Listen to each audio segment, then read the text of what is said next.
Now in this video we're doing the partitions or interior walls or stud walls. We can come over here again to our assign button, assign all our walls, go into our library, stud walls, and I'm going to be choosing the third one with the wood sliding, sheathing, bat insulation and 13mm wood board. Accept those changes, and now you can see that my errors have been amended. Moving on, let's do underground walls as well. So you can see these exterior walls. Come over here to my assign button, assign all my exterior walls, and we can actually, with this one, let's choose a simplified input. Now I can come out here, instead of doing it particularly, as you can see the different widths of my my basement wall, I can come over here, do a simplified input, as this is having 15 centimeters.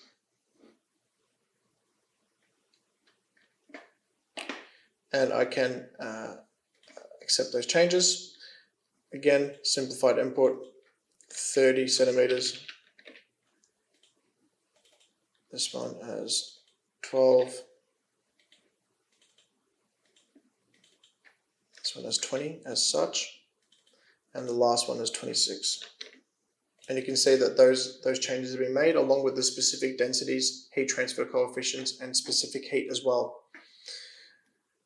Moving on, slab on ground floors. This is my bottom slab. Now, I've included in the video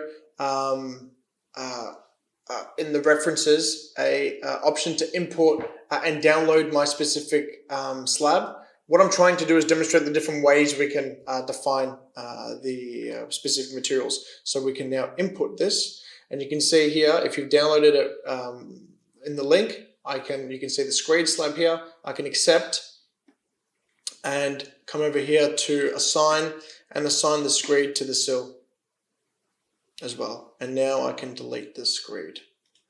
And you can see the sill, my bottom slab, is defined.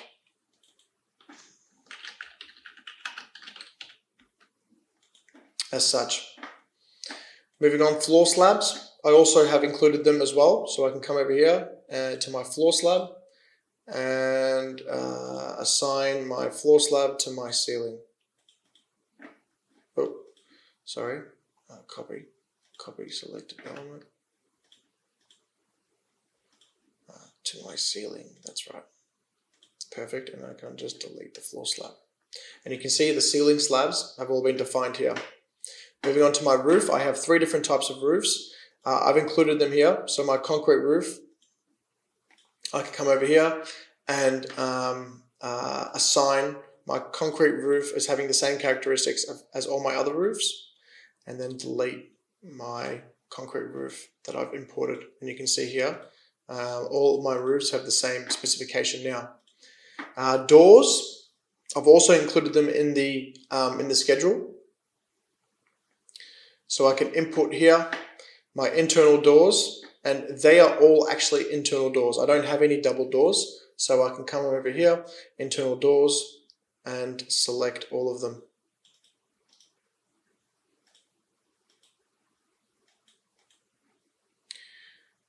I can delete my internal door. As you can see now, those doors have been defined. Glazed windows. I have also the same particular section in terms of material. I can come over here to input, and you can see here my different windows. So let's import both windows. Now I have my side windows and basement windows as number 2, and my my regular windows around the building as number 1. So I can come over here to assign, and window 1 will be regular windows.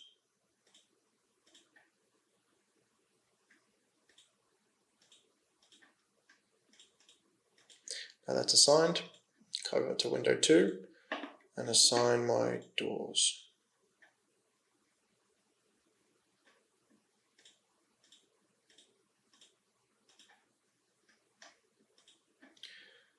And then I can delete my input selection. And those are our glazed windows defined as such. Now, of course, you can define all the different types of opaque fractions within my Windows accessories, so solar protection accessories, shading elements as well. So you can see the different fins that we could have for our different attachments we have. So overhang, left fin, and right fin, we can define those nicely here.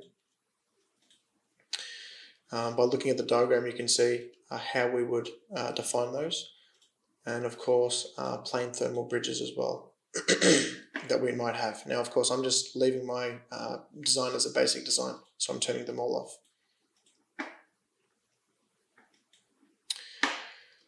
And that's how we would define our library. Now here we have the linear thermal bridges. Now, as I mentioned previously, we would obviously do edge processing here. But of course, I get the errors where my zones are undefined. So what we'd need to do is define our zones first, which we'll be doing in the upcoming videos, and then going back into linear thermal bridges and doing the edges processing as well. We can, of course, define particular edges here, but it will take a long time.